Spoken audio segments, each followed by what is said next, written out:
Bonsoir à tous, je suis ravie de vous retrouver en ce vendredi 6 février pour votre journal sur TV Vendée.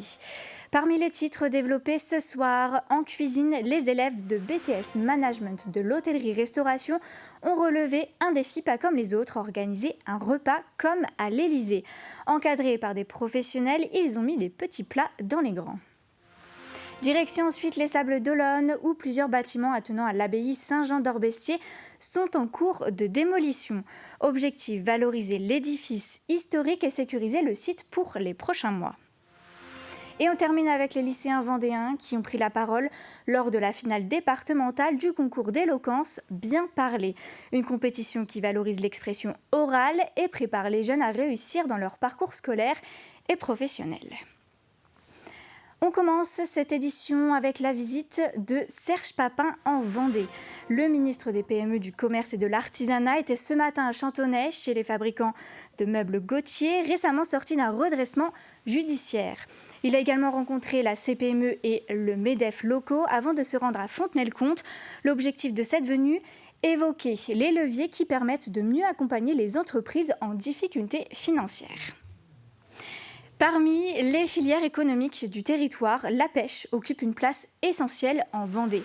Avec plus de 240 navires répartis tout le long du littoral, les élèves de terminale Bac Pro Cuisine du lycée Notre-Dame-du-Roc à La Roche-sur-Yon ont choisi de le mettre à l'honneur. Ils ont organisé un séminaire sur les pratiques de la pêche et de la protection des ressources marines, des enjeux qui poussent aussi les professionnels de la restauration à adapter leur menu au fil des saisons et de l'évolution des espèces pour sensibiliser à la lutte contre la surpêche. Il faut sans cesse expliquer aux gens pourquoi le prix, aux consommateurs pourquoi le prix, qu'est-ce qui définit ça, le pourquoi du comment, pourquoi on prépare comme ça, pourquoi on fait ci, ou alors on prépare d'autres poissons qu'ils ne connaissent pas. Oui, ça impacte indirectement et directement le marché ainsi que les consommateurs. Oui. Je pense qu'il faut faire un message choc qui, eux, pourront retransmettre et après, ça sera le bouche à oreille. Car ce qu'on n'arrive pas à comprendre, c'est qu'on compare souvent le travail d'antan, l'argent d'antan, au travail de maintenant. Je pense qu'on peut éviter une surpêche qui n'est pas de saison si le client n'achète pas le poisson. Et une grande maison comme la nôtre, je trouve que c'est important et la clientèle nous écoute comme tous ces talents qui travaillent à nos côtés. Parce que vous voyez, pour faire à peu près 40 couverts, on est une quarantaine de personnes. Et puis tous ces jeunes qui apprennent avec nous, faut leur donner la bonne façon de faire, la bonne mentalité. Et puis surtout, montrer l'exemple pour que la jeunesse et les générations à venir puissent profiter des océans. Direction les cuisines pour une soirée pas comme les autres. Des élèves de première année de BTS Management de l'hôtellerie-restauration se sont glissés le temps d'un service dans la peau des équipes de l'Élysée. Leur mission, organiser un repas inspiré de la table présidentielle, encadré par des professionnels. Ils ont servi leurs familles invitées pour l'occasion. À quelques minutes de l'accueil des familles, la pression monte en cuisine. Les gestes s'accélèrent, les consignes fusent et la concentration est à son maximum. Ces étudiants en BTS Management de l'hôtellerie-restauration ne cuisinent pas pour un simple dîner. Ils s'apprêtent à servir un menu inspiré des grandes tables de l'Élysée.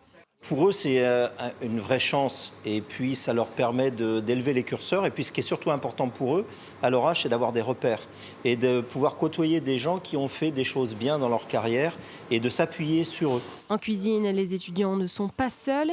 Ils sont encadrés à distance par Fabrice Desvignes, chef cuisinier de l'Élysée. Ce sont des conseils précieux et une exigence constante pour guider les étapes de la préparation. Il nous a donné énormément de conseils, il nous a aidés sur des places et on a travaillé sur des recettes, sur des fiches techniques. Et en fait, on était en relation avec lui à travers les profs. On a même pu faire une visio avec lui. Malheureusement, aujourd'hui, il ne peut pas être avec nous. Pendant ce temps, en salle, les 15 étudiants ne sont pas en reste. Ils sont guidés par Sébastien Rival, ancien directeur de la restauration du Palace Le Meurice à Paris, et de Stéphane Guénaud, argentier de l'Élysée qui veille aux moindres détails du service.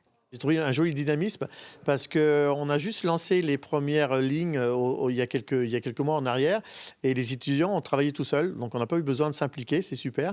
Et aujourd'hui, on a finalisé, on a fait des petits détails avec une nappe, pourquoi on dresse à la française, pourquoi on fait ci, pourquoi on fait ça.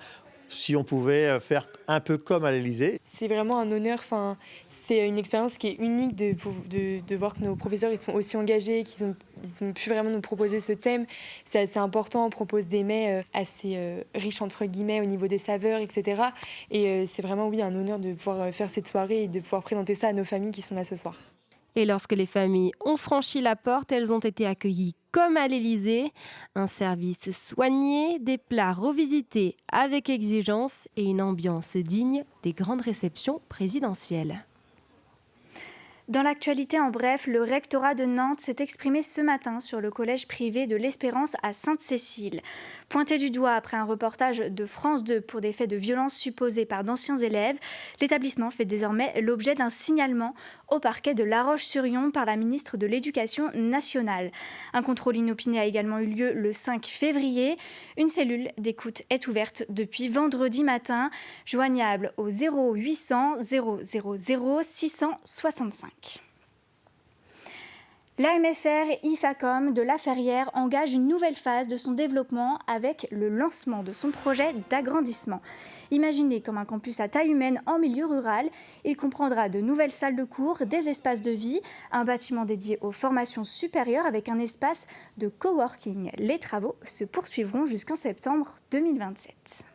On vient à 2 titres avec 2 enveloppes donc qui cumulées représentent 1,6 million, 900 000 d'un côté et 700 000 de l'autre, pour accompagner ce projet, tant du côté de l'internat qui permet aux jeunes de vivre pleinement leur formation, et c'est le modèle des MFR qui le veut et qu'on soutient dans ce sens, et puis également des espaces pédagogiques nouveaux, puisque si on veut accueillir du CAP au post-bac et voire bac plus 3, plus 5 ici, il faut forcément des espaces pédagogiques nouveaux, et c'est ce qu'on va pouvoir accompagner à travers ce soutien financier.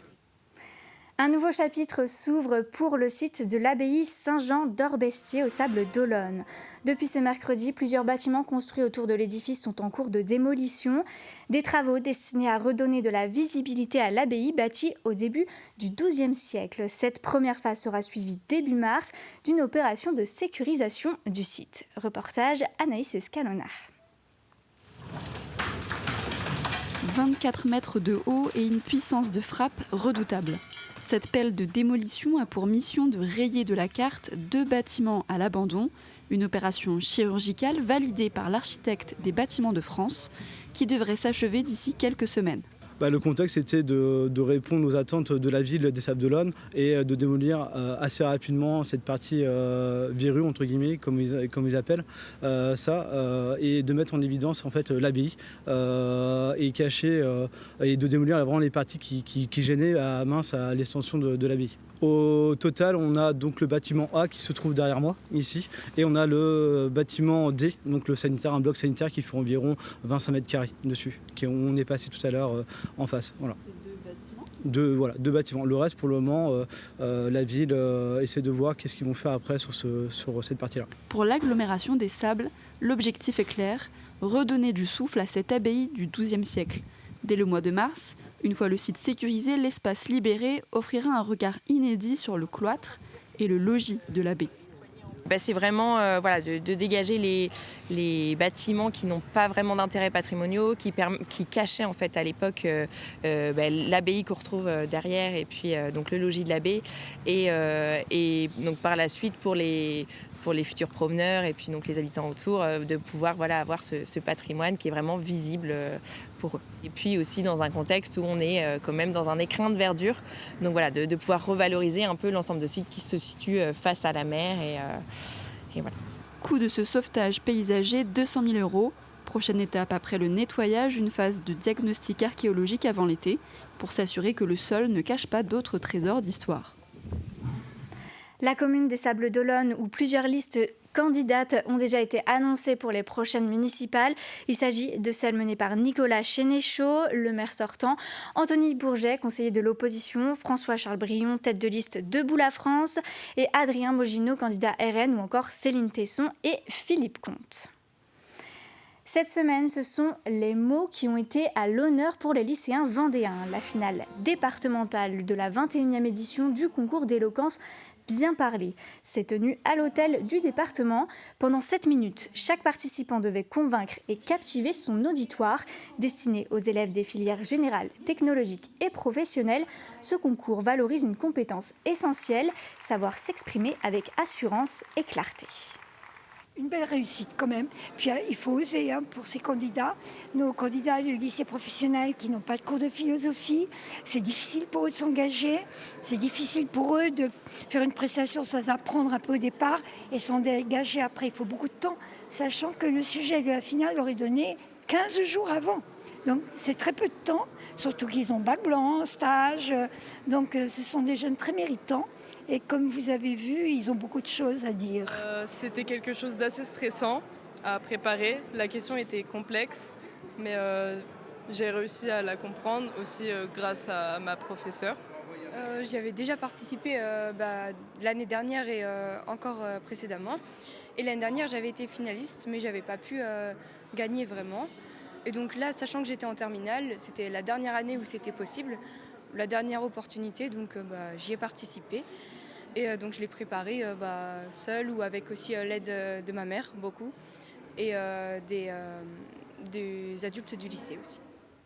Et c'est la fin de ce journal. Merci à tous de l'avoir suivi. Prochain point d'information, ce sera demain pour le récapitulatif de l'actualité de la semaine avec l'hebdo. D'ici là, passez un très bon week-end sur TV Vendée.